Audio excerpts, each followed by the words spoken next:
Most backyard gardens look beautiful, but couldn't actually feed you through a hard season. Harvests run out fast, store poorly, or just don't provide enough real calories. After 3 decades of growing food, I've learned which crops truly keep you fed when it matters. Today, I'm sharing 10 survival crops that deliver high yields and months of storage. Stay until the end, because number 7 might surprise you, and the bonus tip could change how you plan your garden. The first survival crop on our list is potatoes, and there's a reason they've fed civilizations through the hardest times. When it comes to calories per square foot, few crops can compete. A single plant can produce several pounds of tubers, and with varieties like Kennebec or Russet, you get reliable yields across zones 3 through 10. The key to long-term storage is proper curing. After harvest, let your potatoes sit in a dark, well-ventilated space for about 2 weeks. This toughens the skin and heals any small nicks from digging. Once cured, move them to cold storage around 40 degrees Fahrenheit with high humidity, and they'll keep for months without losing quality. Avoid washing them before storage since moisture invites rot. Keep them away from light too, or they'll turn green and develop solanine, which you definitely don't want. If you're looking for one crop that delivers dependable bulk calories with minimal fuss, potatoes belong at the top of your survival garden. They're forgiving to grow and reward you with a hearty pantry staple you can count on all winter long. The second crop every survival garden needs is dry beans. Unlike green beans picked fresh, these are left on the vine until the pods turn papery and the seeds rattle inside. That's when you harvest them for long-term storage. Varieties like Black Turtle or Pinto thrive in zones 3 through 10 as warm season crops, and timing your planting after the last frost matters more than your exact zone. What makes dry beans so valuable is their dense combination of protein and calories packed into a small package. Properly dried beans stored in a cool, dark place can last for years, giving you a reliable food source when you need it most. Growing them is straightforward. Plant seeds directly in the garden after frost danger passes. Give them full sun and provide something to climb if you choose a pole variety.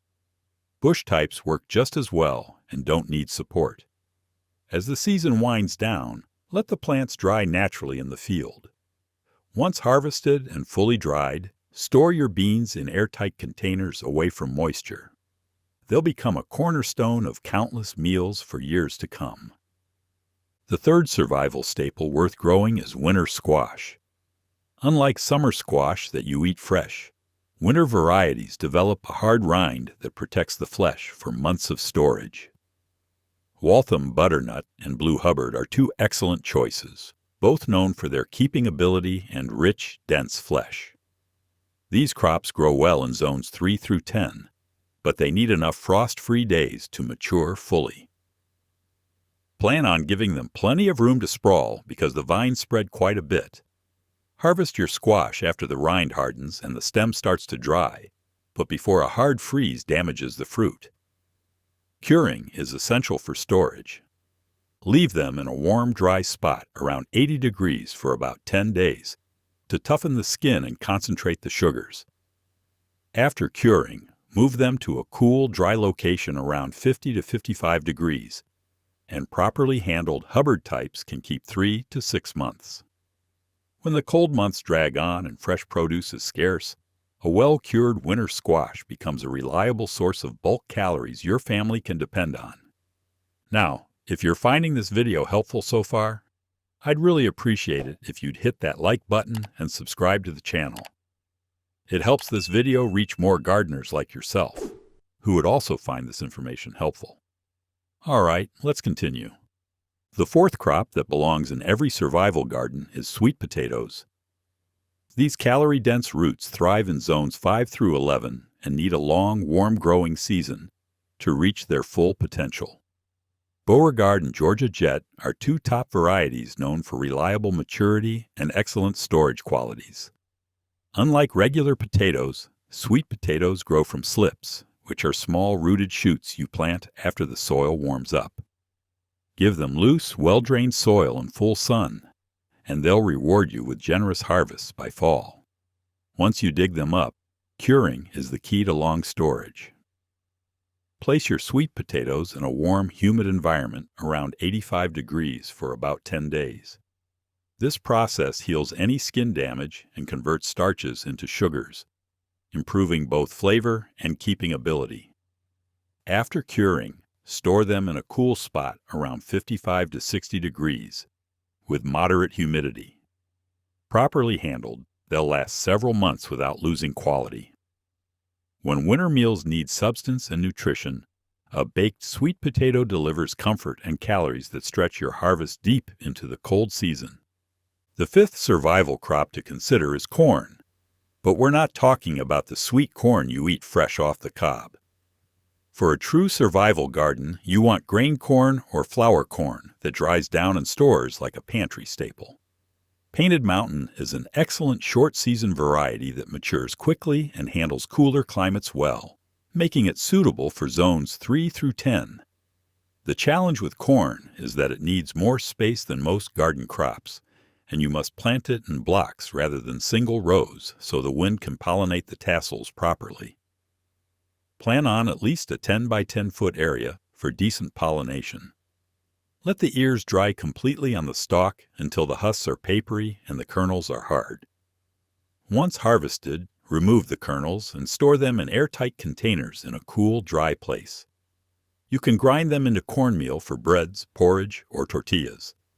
Corn takes commitment and space, but the reward is a genuine grain crop that fills your pantry with storable calories your family can rely on.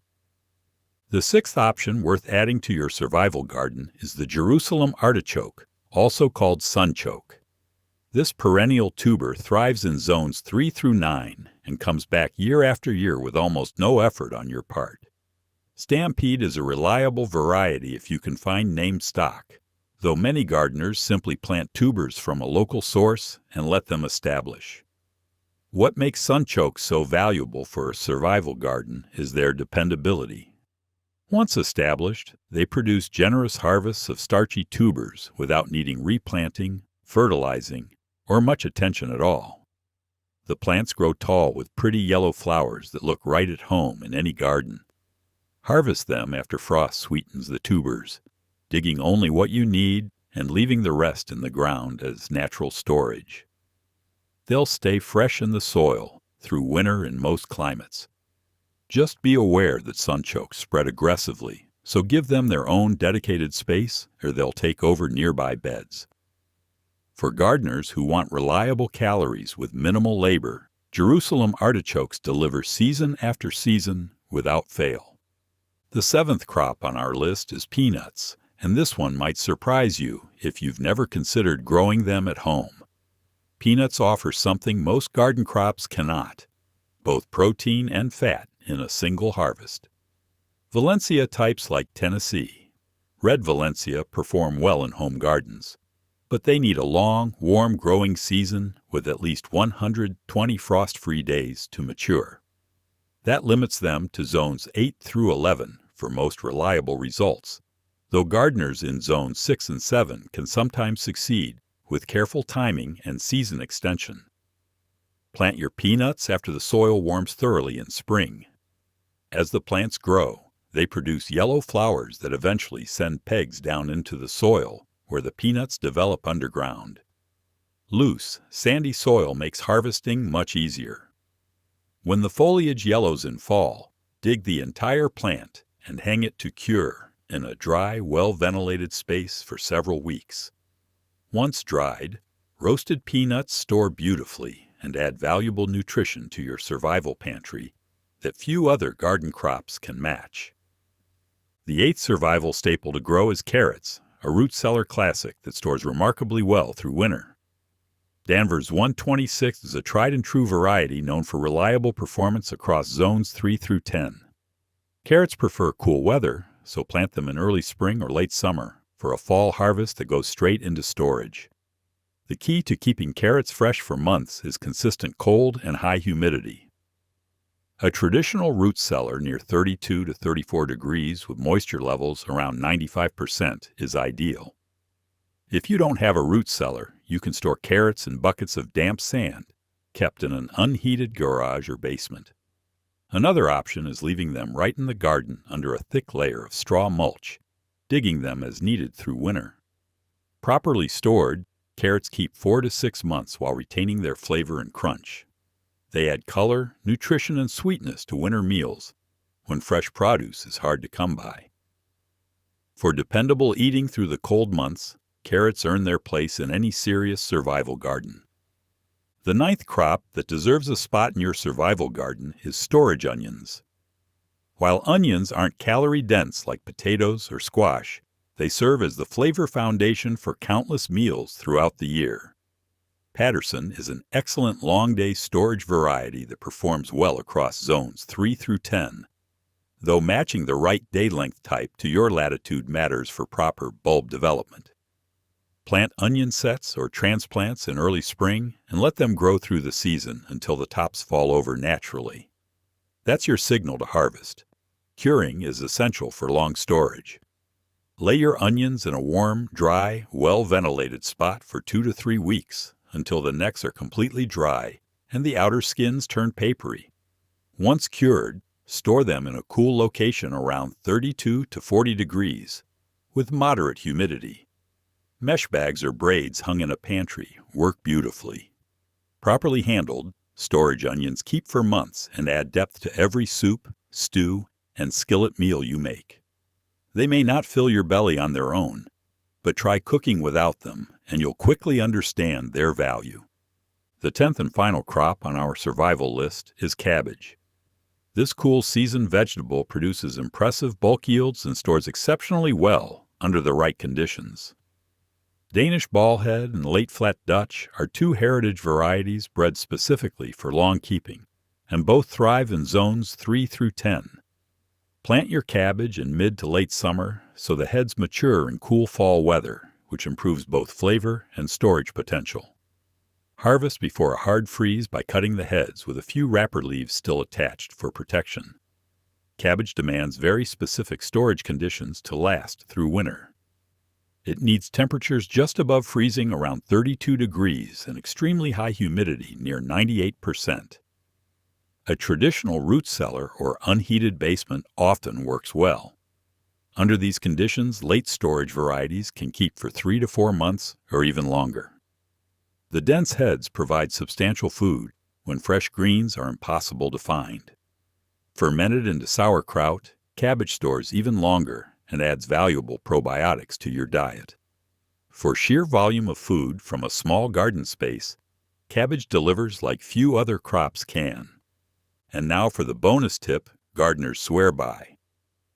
If you want to maximize your survival garden's potential, think beyond individual crops and focus on stacking your harvest calendar. Plant early, mid, and late maturing varieties of the same crop, so your harvests spread across weeks instead of arriving all at once. For example, planting an early potato variety alongside a late storage type means you're eating fresh potatoes in midsummer while the keepers cure for winter. The same approach works for beans, squash, and cabbage. Succession planting stretches your harvest window and reduces the pressure to process everything at once. This simple shift in planning turns a good survival garden into a great one, giving you fresh food longer and stored food deeper into the cold months ahead. Thanks for sticking with me through the entire video. If you found this helpful, give it a like, subscribe for more gardening tips, and check out our other videos on growing a better garden.